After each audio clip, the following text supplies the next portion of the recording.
আরাফার দিনে বিশেষ আমল সমূহ জানতে চাই। আরাফার দিনে একদিকে হাজী সাহেবদের জন্য আমল, আরেকটা হলো যারা আরাফার ময়দানে নাই তাদের জন্য আমল। যারা হাজী সাহেবরা আরাফার ময়দানে অবস্থান করছেন তাদের জন্য ওই দিনের সবচেয়ে শ্রেষ্ঠ আমল হলো লা ইলাহা ইল্লাল্লাহু ওয়াহদাহু লা শারীকা লাহু লাহুল মুলকু ওয়া লাহুল হামদ ওয়া হুয়া আলা কুল্লি শাইইন কাদির। এটা মহব্বতের সাথে অর্থ বুঝে ধীরে ধীরে বারবার করে পড়তে থাকা, এটা হলো সবচেয়ে বেশি প্রয়োজনীয় কাজ। কেন? কারণ নবী করিম সাল্লাল্লাহু আলাইহি ওয়াসাল্লাম বলেছেন যে খায়রুদ দুআ দুআউ ইয়াউমি আরাফা, আরাফাত দিনের দোয়া হলো শ্রেষ্ঠ দোয়া। ওয়া খায়রু মা কুলতু আনা ওয়ান নাবিয়্যুনা মিন ক্বাবলি, নবীজি বলেছেন আমি আর আমার পূর্বের যত নবী রাসূল এসেছেন সবাই যত দোয়া আল্লাহর কাছে করেছে এর মধ্যে সবচেয়ে উত্তম হলো এটা, লা ইলাহা ইল্লাল্লাহু ওয়াহদাহু লা শারীকা লাহু লাহুল মুলকু ওয়া লাহুল হামদু ওয়া হুয়া আলা কুল্লি শাইইন কাদির। আল্লাহ ছাড়া সত্যিকারের কোনো মাবুদ নাই। লা ইলাহা ইল্লাল্লাহ ওয়াহদাহু লা শারীকা লাহু, তিনি একক এবং তার কোনো শরীক নাই। লাহুল মুলকু ওয়া লাহুল হামদ, রাজত্ব এবং প্রশংসার অধিকারী একমাত্র তিনি। ওয়া হুয়া আলা কুল্লি শাইইন কাদির, তিনি সব কিছু করতে সক্ষম। বাহ্যিক দৃষ্টিকোণ থেকে এই বাক্যগুলোর মধ্যে কোনো প্রার্থনা নাই, তাহলে এগুলোকে দোয়া বলা হচ্ছে কেন? সেটা নিয়ে অনেক আলাপ আছে এবং মুহাদ্দিসিনে কেরাম একমত যে এইগুলো দোয়া। এখানে আল্লাহ রাব্বুল আলামিনের কাছে পরোক্ষভাবে নিজের চাওয়াকে পেশ করা হচ্ছে, আল্লাহর শক্তিমত্তার কথা জাহির করে আল্লাহর কাছে নিজের সবকিছুই নিবেদন করা হচ্ছে পরোক্ষভাবে, এটাও দোয়াই। তো এটা হলো আরাফার ময়দানে যারা হাজির অবস্থান করবেন তারা সবচেয়ে বেশি পড়বেন।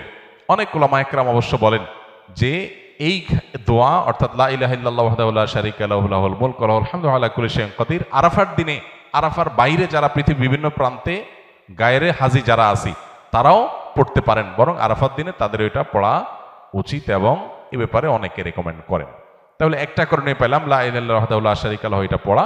এবং আরাফাতের দোয়াকে সবচেয়ে শ্রেষ্ঠ দোয়া বলা হয়েছে, এই জন্য হাজী সাহেবরা বিশেষ করে যারা সেখানে অবস্থান করছেন ওই দিন একবারে সূর্য ডুবা পর্যন্ত, জোহর থেকে নিয়ে সূর্য ডুবা পর্যন্ত পুরো সময়টা দোয়ার ভিতরে ডুবে থাকা, এটা হলো সবচেয়ে বড় কাজ। আর যারা আরাফায় নাই, আরাফার বাইরে আছে, যারা হজে যাচ্ছেন না, তারা আরাফার দিনটাতে তারা রোজা রাখবেন। আরাফার দিনের রোজা নিয়ে আমাদের দেশে প্রতি বছরই গন্ডগোল বা মত পার্থক্য দেখা দেয়, কোন দিন রোজা রাখবো? এটা কি হাজিরা অবস্থান করছে ওই দিন, নাকি আমি যে দেশে আছি সেই দেশে যখন জিলহজের 9 তারিখ হবে? তো এটা নিয়ে উভয় পক্ষেই দলিল আছে, যুক্তি আছে, দুই মতেরই সপক্ষে আলেমদের বক্তব্য আছে। সেক্ষেত্রে তুলনামূলকভাবে আমি যে দেশে আছি সেই দেশে জিলহজের 9 তারিখটা হলে সেটাকে আরাফার দিন হিসাবে, আরাফার দিন যদিও বাহ্যিকভাবে মনে হয় যে আরাফার ময়দানের সাথে সংশ্লিষ্ট, কিন্তু আসলে এই যে দিনগুলা ইয়াউমুত তারবিয়া, ইয়াউমে আরাফা, ইয়াউমুন নাহার, ইয়াউমুত তারবিয়া বলা হয় জিলহজের 8 তারিখকে, ইয়াউমুল আরাফা বলা হয় জিলহজের 9 তারিখকে, ইয়াউমুন নাহার বলা হয় জিলহজের 10 তারিখকে। এখন এই নামগুলো যদিও হাজিদের হজের সাথে রিলেটেড, কিন্তু হজের বাইরে যারা আছে তাদের জন্য আপনার ফিকহের কিতাবগুলোতে বিভিন্ন দ্বীনি কিতাব পুস্তকে ইয়াউমে তারবিয়া, ইয়াউমুন নাহার বলা হয়েছে। এর মানে এইটা না যে হাজিদের সাথে মিল করতে হবে, যে দেশে যেটা হবে সেটাই প্রযোজ্য হয়। তো সেই আলোকে ইয়াউমে আরাফা আপনি যেখানে অবস্থান করছেন সেখানকার 9 তারিখ হিসাবে রোজা রাখতে পারেন। যদি আপনার কাছে বেশি মনে হয় যৌক্তিক যে না হাজিদের অবস্থানের সাথে মিল করে রাখাটা, যেহেতু নামের মধ্যেই ইয়াউমে আরাফা আছে, অতএব ওইটা আমি রাখবো, তো সেক্ষেত্রে আমি সেটাও করতে পারেন, কোনো অসুবিধা নেই।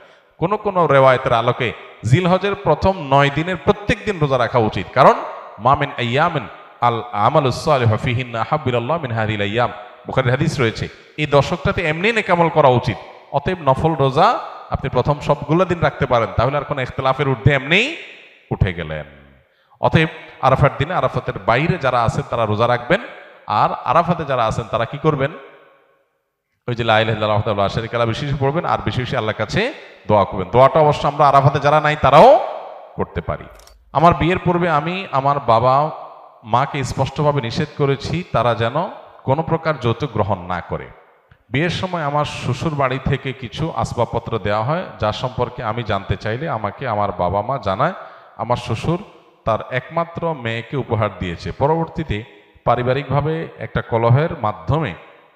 একটি কলহের মাধ্যমে জানতে পারি বিয়ের সময় আমার পরিবারের লোকজন আমার শ্বশুরবাড়ি থেকে যৌতুক চেয়েছে এবং তারই প্রেক্ষিতে এগুলো তারা দিয়েছে। এখন আমার করণীয় কি? এখন আপনার করণীয় হলো শ্বশুরবাড়িতে এগুলো ফেরত দিয়ে আসা। সোজা কথা, শ্বশুরবাড়ি থেকে যদি যৌতুক চলে আসে তাহলে সেটা কি করতে হবে? ফেরত দিয়ে দিতে হবে।